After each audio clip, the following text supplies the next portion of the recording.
Halo semuanya, selamat datang di channel Emperor Key, Super Emperor. Baiklah, kita langsung mulai saja alur ceritanya. Dowling dan Xiu duduk di sebuah taman. Dowling menjadi penasaran dengan kuil star yang baru saja dikatakan oleh Xiu. Xiu menjelaskan bahwa kuil star adalah relik kuno, dan dikatakan kalau Akademi Star menerima warisannya dari kuil star. Legenda mengatakan ada 72 kekuatan magis dan banyak harta berharga di dalamnya. Itulah kenapa kuil star menarik perhatian begitu banyak orang tiap kali terbuka. Kuil star menarik perhatian Dowling. Dia akan mencoba untuk memasuki kuil star saat kuilnya dibuka. Dowling mengalihkan pembicaraan tentang yin yang pam yang diberikan oleh Xiu. Menurut Dowling, teknik yin yang pam yang diberikan oleh Xiu kepadanya kelihatannya menjadi cacat. Dari cerita Dowling, Xiu beranggapan bahwa Dowling sudah berlatih teknik yin yang pam. Dowling menjadi penasaran dengan sejarah teknik yin yang pam dan meminta Xiu untuk menceritakannya. Namun Xiu beranggapan bahwa dari nada bicara Dowling, dia merasa kalau Dowling menyalahkannya soal yin yang pam. Dowling langsung saja menyanggah anggapan Xiu. Dowling cuma merasa seperti ada sesuatu yang tersembunyi dengan kekuatan magis yin yang pam. Bagi Xiu, teknik yin yang pam sangatlah mengerikan. Apalagi teknik yin yang pam merupakan kekuatan magis 10 terbaik antara langit dan bumi. Dowling hanya menanggapinya dengan santai mengetahui hal tersebut. Namun setelah dipikirkannya kembali, dia menjadi sadar akan ucapan Xiu. Dowling menjadi sangat terkejut mengetahui jika teknik yang dipelajarinya itu berada dalam 10 terbaik. Xiu meyakininya bahwa memang iya yang diucapkannya tadi. Namun Dowling masih tidak percaya dengan ucapan Xiu sampai mengira Xiu mempermainkannya. Bagi Dowling, kekuatan 10 terbaik hanya ada di legenda. Bahkan nama yin yang pam hanyalah kelas 2. Dowling pun terheran bagaimana bisa itu mungkin terjadi. Xiu tidak menyangka bahwa Dowling akan berpikir bahwa dia membohonginya. Menurut Xiu, jika memang dia membohongi Dowling, maka bagaimana mungkin Dowling bisa berhasil mengalahkan Wang Feibai di dunia spirit hanya dengan satu gerakan? Dowling menjadi berpikir kembali mengenai hal itu. Dia berpikir dengan sangat keras tentang realita teknik yin yang pam. Setelah berpikir dan yakin, Dowling pun tertawa. Dia merasa beruntung karena telah mengembangkan salah satu kekuatan dari 10 terbaik di dunia. Tetapi apa yang dipelajari oleh Dowling merupakan awalan dari teknik yin yang pam. Mendengar hal itu, sontak Dowling pun sedikit terkejut. Xiu menjelaskan bahwa yin yang pam yang dipelajari oleh Dowling merupakan permulaan skill tersebut. Dan hanya setelah mempelajari awalannya, maka seseorang bisa membuka kunci 10 kekuatan terbesar yang sebenarnya. Rumor mengatakan, kalau leluhur yin yang bereinkarnasi, leluhur itu meninggalkan warisan yang menakjubkan dan banyak orang yang ingin mendapatkan kekuatan supernatural tertinggi tersebut. Namun sayangnya, hingga saat ini tidak ada satupun orang yang bisa membuka rahasia warisan itu. Konon katanya, seseorang telah memutuskan jika ada orang yang bisa menguasai bagian pembukaan yin yang pam, maka orang itu mungkin bisa menggunakannya sebagai kunci untuk membuka tempat rahasia yang ditinggal oleh leluhur yin yang. Menurut Xiu, meskipun semua orang yang mempunyai kekuatan besar telah mempelajari yin yang pam, tapi tidak seorang pun bisa mendapatkan warisan leluhurnya. Dowling mengerti tentang apa yang dijelaskan oleh Xiu. Xiu mengingatkan Dowling bahwa dirinya tidak boleh menggunakan yin yang pam sembarangan, karena bisa saja dia akan berada dalam masalah besar jika ada orang luar yang mengetahui teknik tersebut. Dowling tidak berpikir kalau seseorang akan memperhatikannya menggunakan teknik itu, karena dia hanya akan menggenggamnya dalam nafasnya. Jadi dia yakin kalau tidak akan ada orang yang memperhatikannya. Xiu menganggap selama ini orang tidak memperhatikannya menggunakan yin yang pam karena orang itu tidak tahu banyak tentang teknik itu. Jika Dowling bertemu dengan seseorang yang pintar serta mengetahui sejarah kekuatan terbaik, maka orang tersebut pasti akan datang untuk menemui Dowling. Dowling tidak bisa lagi menyanggah omongannya Ziu. Dowling beralasan tidak tahu dan Ziu baru memberitahukannya juga. Ziu kemudian berdiri dari tempat duduknya. Dia pergi sambil mengingatkan Dowling bahwa Dowling masih belum cukup kuat. Dan jika dia mengungkapkan Yin Yang Pam di depan orang lain, maka bisa saja akan menyebabkan Dowling berada dalam masalah. Dowling menjadi kebingungan apa yang harus dilakukannya tentang hal itu. Kemudian Ziu memberikan sebuah solusi agar Dowling bergabung dengan Papilion Jubao. Selama ini Dowling sudah mendengar kekuatan Papilion Jubao.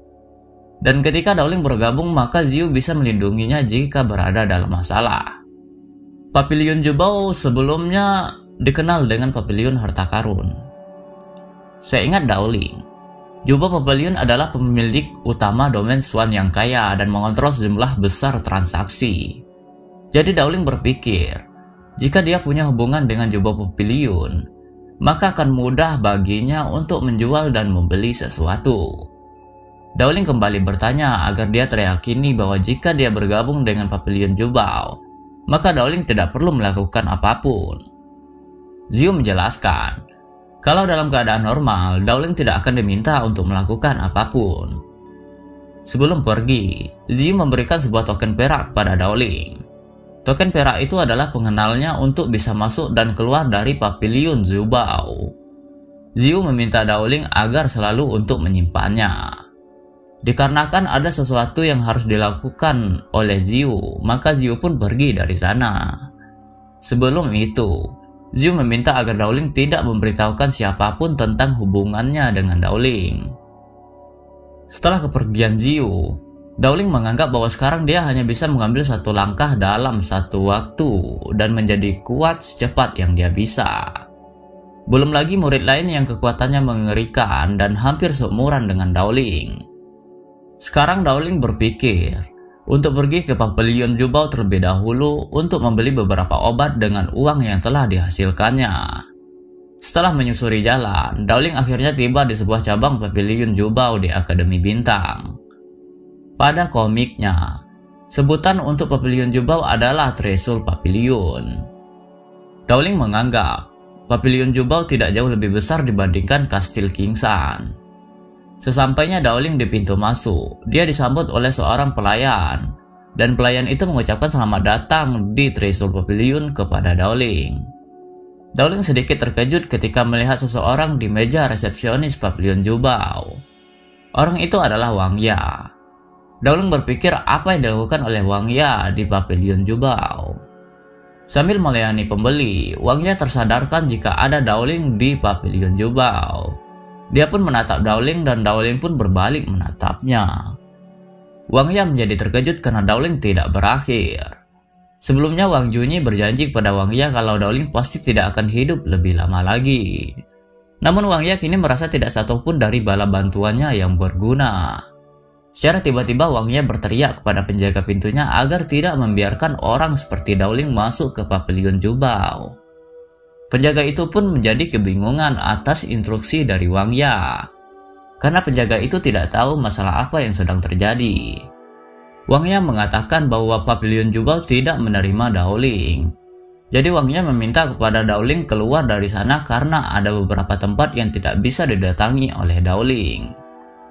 Melihat perilaku Wang Ya yang aneh, Dowling merasa dia bebas memasuki Papilion Jubao karena setaunya Wang Ya bukan seorang bos di sana. Dowling mengingatkan Wang Ya agar tidak melarang seseorang untuk masuk ke Papilion tanpa alasan. Wang Ya semakin marah karena Dowling berani menjawab perkataannya. Pengunjung lain yang di sana menonton keributan itu. Bahkan dari pengunjung ada yang mengenali Wang Ya yang merupakan kerabat dari Wang Junyi.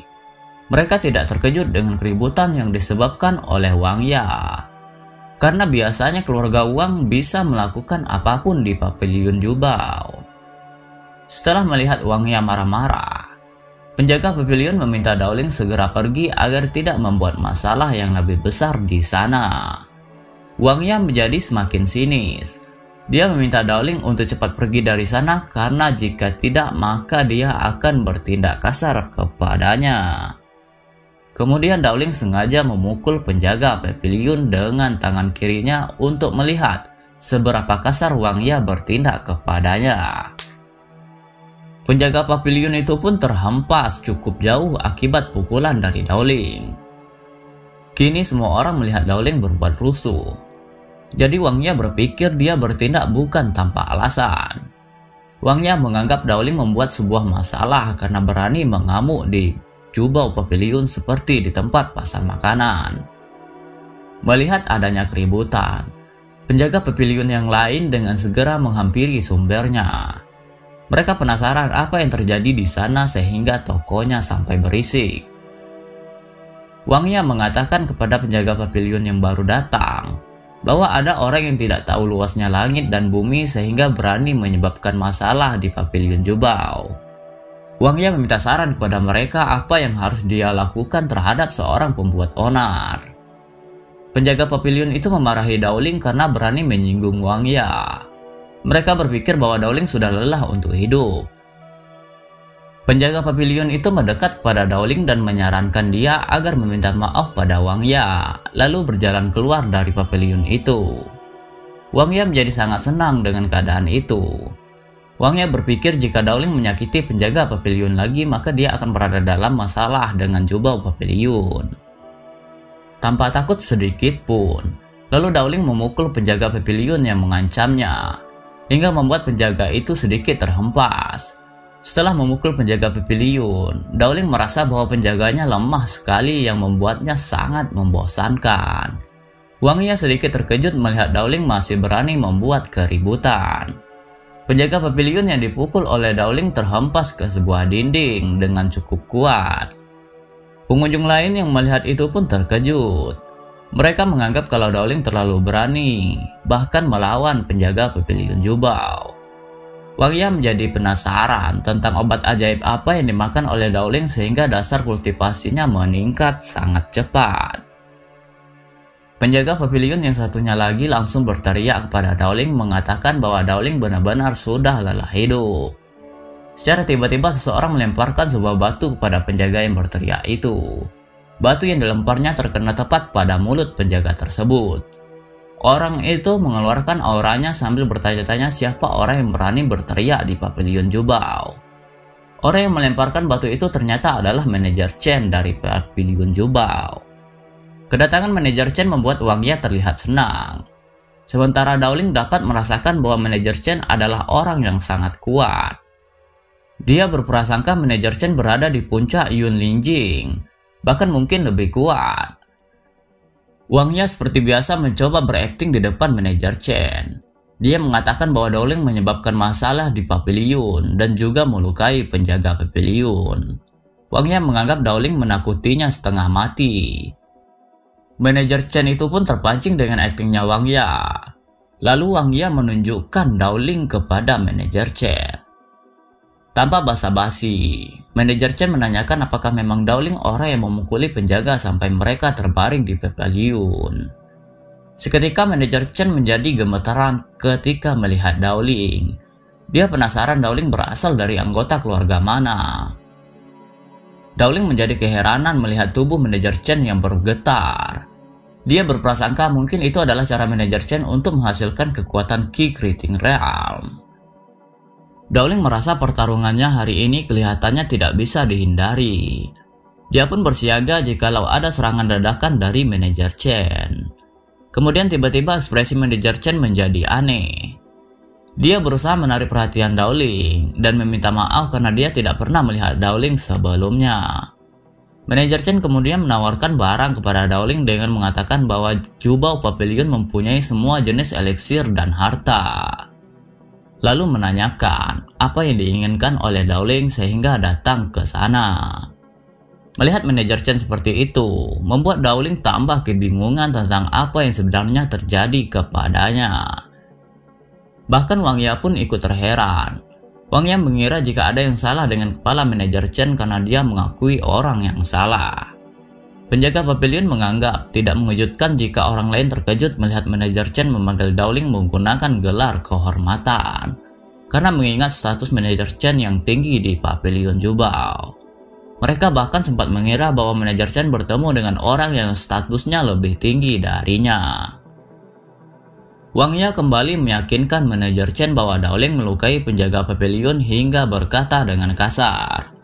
Lalu Wang Ya berteriak mengatakan bahwa Dowling sebelumnya mencuri azutire miliknya sehingga dia meminta manajer Chen untuk membantunya mengambilnya. Karena kesal dengan tingkah laku Wang Ya, manajer Chen menamparnya di depan orang banyak. Wang Ya menjadi sangat bingung mengapa manajer Chen menamparnya. Lalu manajer Chen meminta para penjaga pavilion untuk menyeret Wang Ya keluar dari pavilion itu dengan cepat. Penjaga pavilion itu pun mematuhi perintah manajer Chen. Mereka langsung saja menyeret Wang Ya keluar.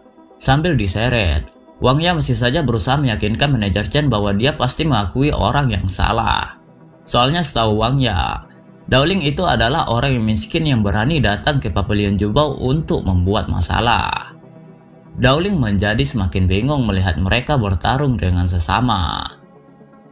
Manajer Chen meminta maaf kepada Dowling atas apa yang terjadi. Dia menjelaskan bahwa Wang Ya adalah pekerja sementara di pavilion mereka. Lagi pula Wang Ya sudah ditangani. Dan manajer Chen berjanji bahwa kejadian seperti itu tidak akan terjadi lagi lain kali. Kemudian manajer Chen menjelaskan bahwa Dowling bebas meminta apapun. Dan bertanya apakah token perak yang ada di pinggangnya itu miliknya. Dowling tidak menyangka jika token yang diberikan oleh Ziyu akan sangat kuat pengaruhnya. Dowling menjawab dengan menyindir manajer Chen bahwa token itu bukan miliknya, mungkin tokennya milik manajer Chen, sambil menunjukkan wajah yang datar. Manajer Chen sangatlah senang karena menganggap Dowling adalah orang yang sedikit banyak bicara. Jangan lupa like, komen, dan subscribe ya. Bye bye.